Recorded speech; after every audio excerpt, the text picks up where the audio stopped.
So this video is about a topic that's on my list of favorite things to do, which also includes hanging out doing nothing, sleeping, and eating anything with carbs.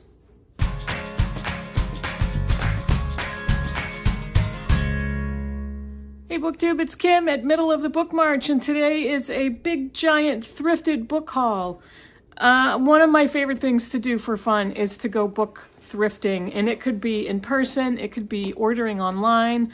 There's so many good online sources to buy used books, which is what I prefer to do. If I buy new books, they are all bargain books, so that means I don't always buy a lot of new releases. I do here and there. But when I buy new releases, they've probably already been out about a year, because then they're bargain prices, and I'm simply just cheap. But my favorite thing is to find thrifted books, whether that's a library sale or a charity shop like a Goodwill. We have a store here called Savers, which is Value Village, I think, in Canada. And then just some regular independent used bookshops and thrift flea markets and thrift stores, things like that. So I have quite a big pile of books that I've hauled lately. And I'm going to be honest with you, this isn't even all of them, so take that as you will. I'm not going to continue to do book hauls and book hauls. But as I've said before, I have some empty space that I need to fill. And why would I not buy some of these thrifted books when I have the opportunity? I'm going to show you my biggest score first. And this is, I'm going to, tell you right off the bat, this was a $10 book. But when you see it, you'll understand that this is a thrifted price. And I didn't even find this, my daughter did. I was just kind of walking around with a couple of books in my hands, and she said, "Here." And I looked down and I gasped, and I said, "I need that. I have to have that." And this is a slip-covered version of The Hobbit by J.R.R. Tolkien, illustrated by the author. This is the slipcase. That's the spine of the book. It is gorgeous. It has, that's the cover. It's in this gorgeous emerald green. It has these kind of polka dotted edges. That's also in green. And it's illustrated by the author, J.R.R. Tolkien. And I want to show you, there's a map in the very beginning. I want to show you one, there's many illustrations throughout the book, but some of them are in color, and I want to find the first one.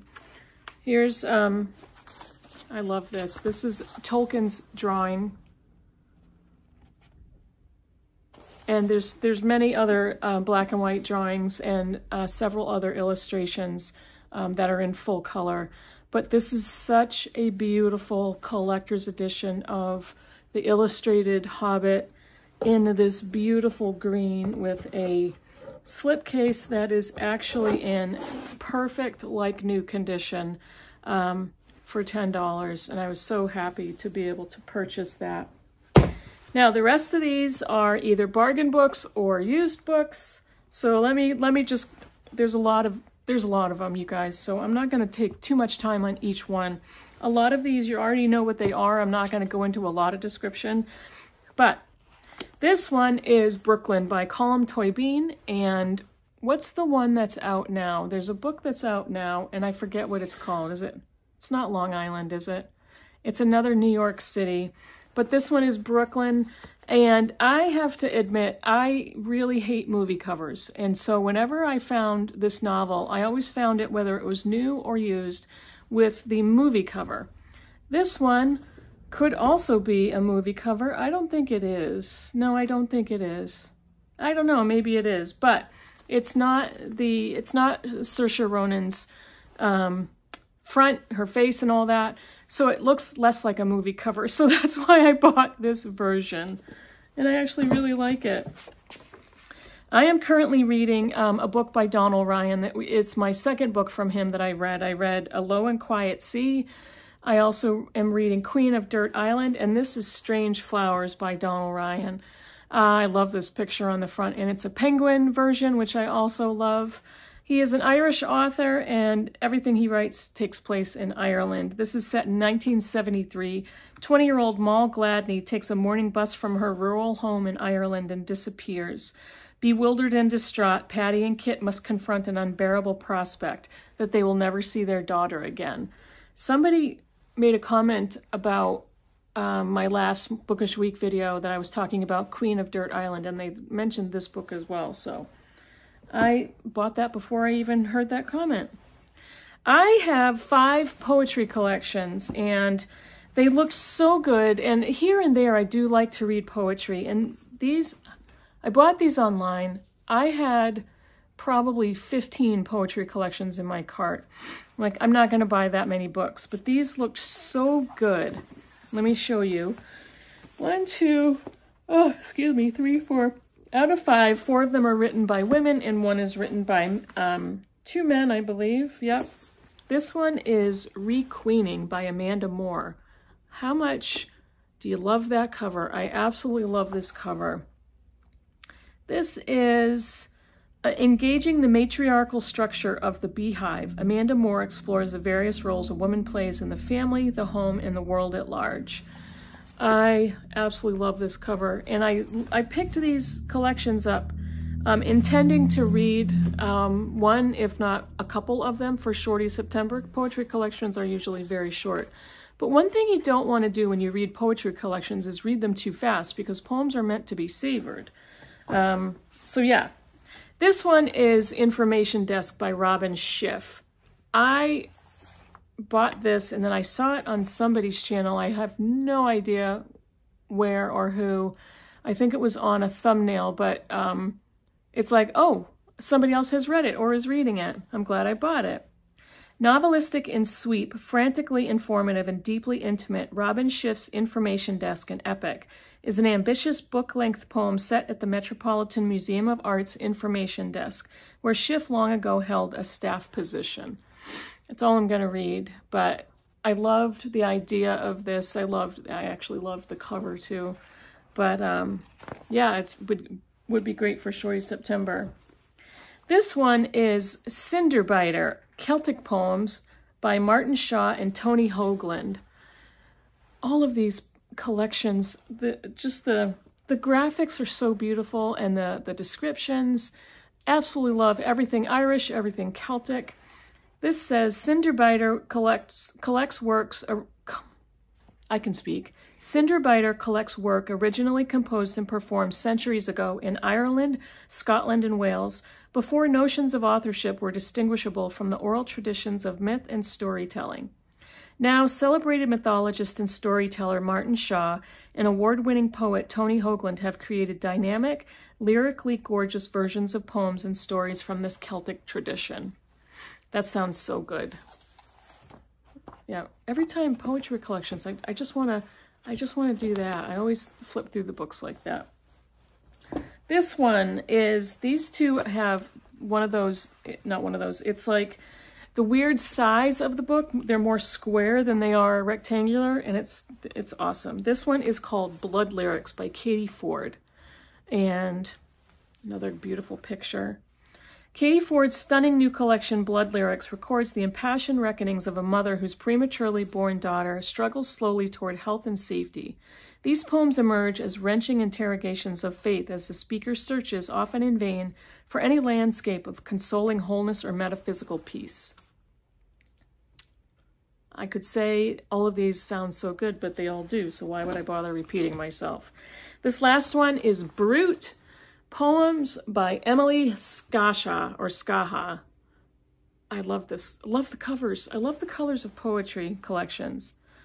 Brute is an elegy for a relationship's end, an intimate excavation, but also these poems are a rhapsody, a rage. Skaha's poetry is deft, nimble, willing to inhabit contradictions. What is this impulse in me to worship and crucify anyone who leaves me? Oh my goodness. What happens when rage and grief transform us, when our bodily fury makes us feel animal? What language do we use to howl such feral moments? The cover explains the poems. So yeah, awesome. Okay, here's some more. I've divided the remaining books up into a fiction pile and a nonfiction pile. And I think most of there's a couple of recent releases, and most of these are older novels. This is a book that I used to own years ago. It is Mary McCary Morris's Songs in Ordinary Time. And this was a Oprah's book club pick years ago. And I think this might have won something. I don't remember. What, did it win an award? I'm going to check when I'm editing. I'll check. And if it did, I'll put that in a text on the screen. It's the summer of 1960 in Atkinson, Vermont. Marie Fermoil is a strong but vulnerable divorced woman whose loneliness and ambition for her children make her easy prey for a dangerous con man, Omar Duval. Marie's children are Alice, 17, involved with a young priest, Norm, 16, hot-headed and idealistic, and Benji, 12, isolated and misunderstood, and so desperate for his mother's happiness that he hides the deadly truth he knows about Duval. I've heard really good things about this book. Owned it decades ago. Never read it. I don't know. I would have unhauled it many years ago, but I thrifted it, and I'm glad I bought it. This one is a much more recent read, and it's a short story collection. And if you've watched my channel, I don't usually like short story collections, but I couldn't help myself with this one. It was $3. And I've heard so many good things about it, and it looks like it's never been read. It's in perfect condition. This is Night of the Living Rez by Morgan Talty. I know so many of you have read these stories, read this collection, and have just had glowing praise for this book. So when I see this type of a book at that type of a price that I may not have bought brand new, I'm going to pick it up. This is set in a Native community in Maine. Night of the Living Rez is a riveting debut collection about what it means to be Penobscot in the 21st century and what it means to live, to survive, and to persevere after tragedy. And because it's set in Maine, in New England, I am very eager to try those. This one is a book, again, I owned this years ago in hardcover, and I found it in paperback, and I thought, I think I would enjoy this in paperback because it's a lot easier to hold on to. The Good Lord Bird by James McBride. I've read a couple of James McBride's books. This is Henry Shackelford is a young slave living in the Kansas Territory in 1856, a battleground between anti- and pro-slavery forces, when legendary abolitionist John Brown arrives. When an argument between Brown and Henry's master turns violent, Henry is forced to leave town, along with Brown, who believes Henry to be a girl and his good luck charm. I've heard very good things about all of these books. That's why I bothered to pick them up. But as I said, whenever I'm actually in a shop or a used bookstore or a store and I'm physically be able to find, when you seek out and find, and it's like when you discover a book that you really want to pick up, and with the prices that I'm finding them at, it's so fun to me. It's just the fun of the hunt, I think. So yeah. This one is the second in a series. I think it's the second one. I hope it is, because that's what I got from reading the back and the blurb and all that. And I'm not going to tell you much about it. This is Ken Follett's World Without End. I believe it's the one after Pillars of the Earth, which I hauled a while back. So I thought I would add to that because it is in paperback, and this is a heavy book in paperback. So the blurb quickly says, in 1989, Ken Follett astonished the literary world with The Pillars of the Earth, a sweeping novel set in 12th century England that centered on the building of a cathedral and on the men, women, and children whose lives it changed forever. Further on it says, 2 centuries after the townspeople of Kingsbridge finished building their exquisite Gothic cathedral, 4 children slip into the forest and witness a killing, an event that will braid their lives together by ambition, love, greed, and revenge. Yeah, this one is the sequel to Pillars of the Earth. So, this is another more recent publication. It was shortlisted for the Booker in 2022. This is The 7 Moons of Molly Almeida, written by Shihan Karunatalaka. And I actually, if I was in the bookstore, I would pass by this book repeatedly. And the cover is beautiful, the colors, and I never picked it up. Again, this is like in brand new condition. I think it was $3. Very quickly, Colombo, 1990, Molly Almeida, war photographer, gambler, and closet queen, has woken up dead in what seems like a celestial visa office. His dismembered body is sinking in the serene Beera Lake, and he has no idea who killed him. In a country where scores are settled by death squads, suicide bombers, and hired goons, the list of suspects is depressingly long, as the ghouls and ghosts with grudges who cluster around can attest. Yep. That sounds really good. It sounds fun. I don't know if fun is the right word, but it sounds really interesting. So looking forward to that. This is an older book that's in, again, I keep saying this, but when I go thrifting, I'm looking for books in very, very good condition. It's a bonus if they're practically new or they look like they've never been read. This one is an older book, but that's the condition it's in. I don't know if it looks like it may have been read, but somebody kept it really well. This is Beach Music by Pat Conroy. And I just rehauled The Prince of Tides a few weeks ago because I had read the Barbara Streisand autobiography and had to buy Prince of Tides again. I already rewatched the movie.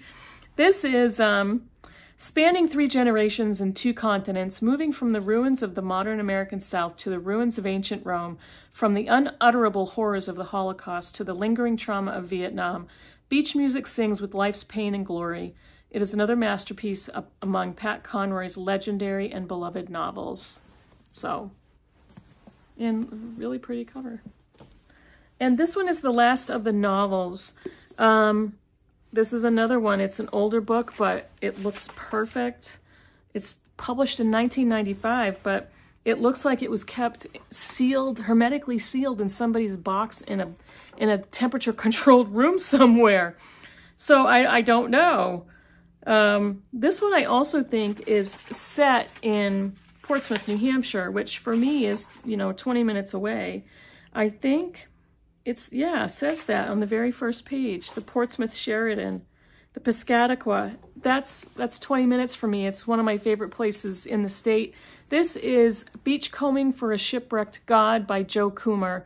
And this one, I think I may have picked it up many years ago. I don't think I ever finished it. One of my best friends in my book group has raved about this, started raving about this book for many, many years. So what is it about? Let's see. 9 weeks after losing her husband, Charlotte escapes to a wooden houseboat where her shipmates are an aging blue-haired widow, an emotional 17-year-old, and the ugliest dog in literature. Gradually, a genuine friendship develops between the 3 women, united by the cramped quarters that confine them. This one is how many pages long? I am tempted to pick this up for Shorty September because it's 245 pages long. If I don't, I will pick it up anyway. So let me get the next pile, which is all nonfiction. Okay, here's the last of them. I have 6 nonfiction books. This one is Call the Nurse, True Stories of a Country Nurse on a Scottish Isle by Mary J. MacLeod. This is the memoir of a woman and her family who were living in London and the hustle and bustle of the city.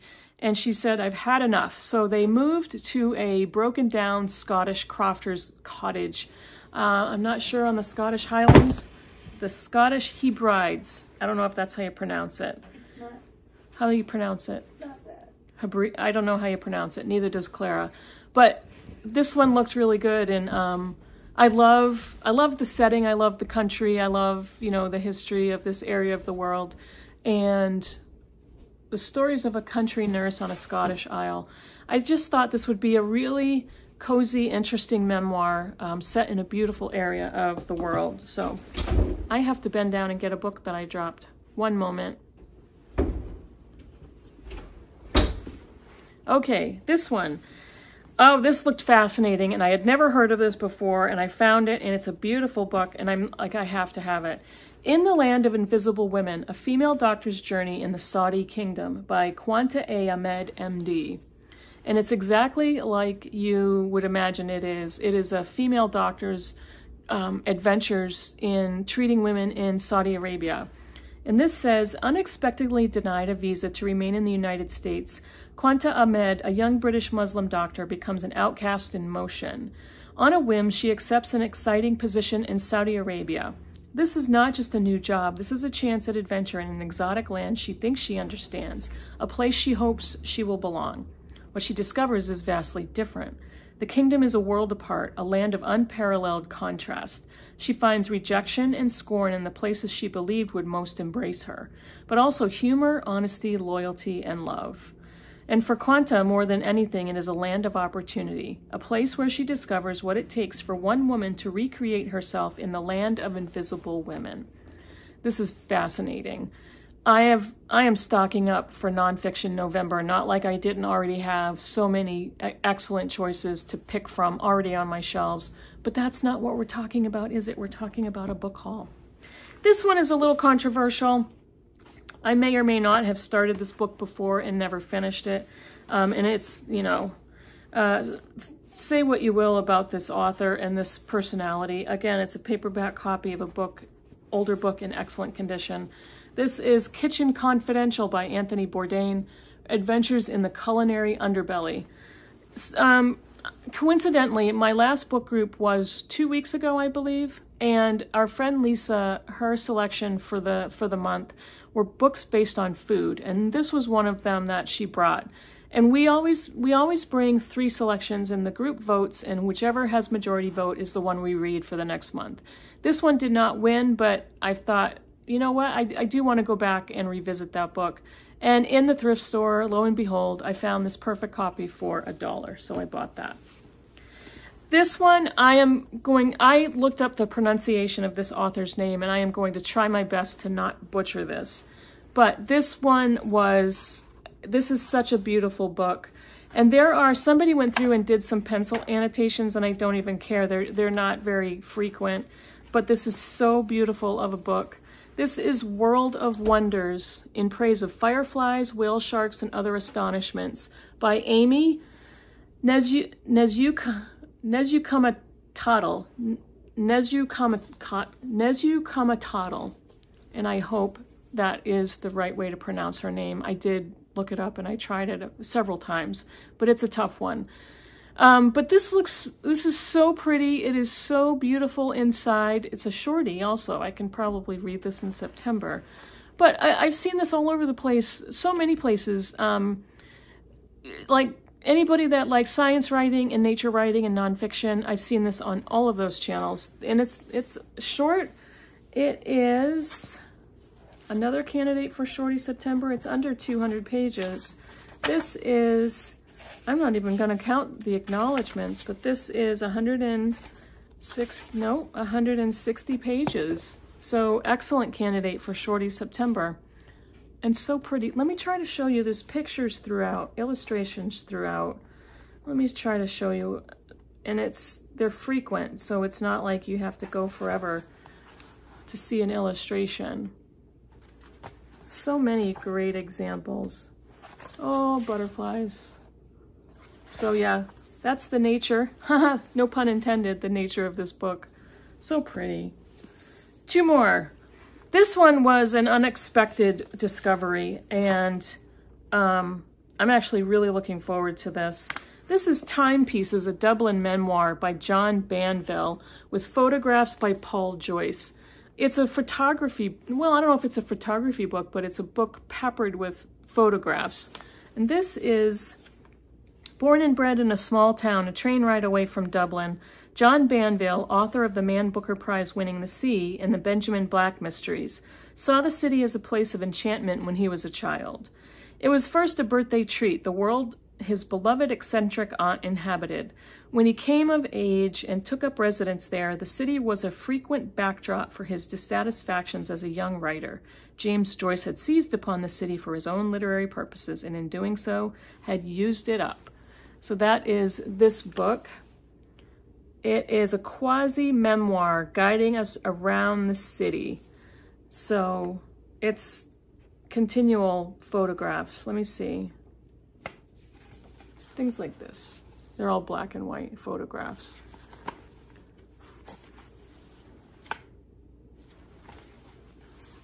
It's such a beautiful book. I wonder if that means I have good taste. But I had never seen this anywhere. I'd never heard of it. But it's just such a beautiful book, and I'm really interested to read John Banville's memoir on Dublin. Last book. This is one that I wanted to buy new when it came out, but never did. And I think I found this one in Goodwill. And it's a naked hardback, and it's a really unique object. This is The Library Book by Susan Orlean. Really pretty naked hardback, the gold foil. It has the blurbs right on the back. And in the very back of the book, there is an author picture, but also a graphic of an old library card. I remember those. I remember those very well. This is nonfiction. In the morning of April 29th, 1986, a fire alarm sounded in the Los Angeles Public Library. As the moments passed, the patrons and staff who had been cleared out of the building realized this was not the usual false alarm. As one fireman recounted later, once that first stack got going, it was goodbye, Charlie. The fire was disastrous. It reached 2,000 degrees and burned for more than 7 hours. By the time it was extinguished, it had consumed 400,000 books and damaged 700,000 more. Investigators descended on the scene, but more than 30 years later, the mystery remains. Did someone purposefully set fire to the library? And if so, who? This is fascinating me. So I have no idea what direction I'm going to turn in Nonfiction November. But honestly, that shouldn't be the only time during the year that I read nonfiction books. I could read nonfiction books throughout the year. Who knows? My first love is fiction, but I have found so many excellent nonfiction books that I will never run out of good ones. In this long video, that's all I've got for my massive thrifted book haul. I loved it. I loved every minute of it. I need a nap now. I need something with carbs, and I need to veg out in front of YouTube. So I'm going to get going. And let me know in the comments below what you think of any of the books I showed you, and I will see you all in the next video. Bye, everybody.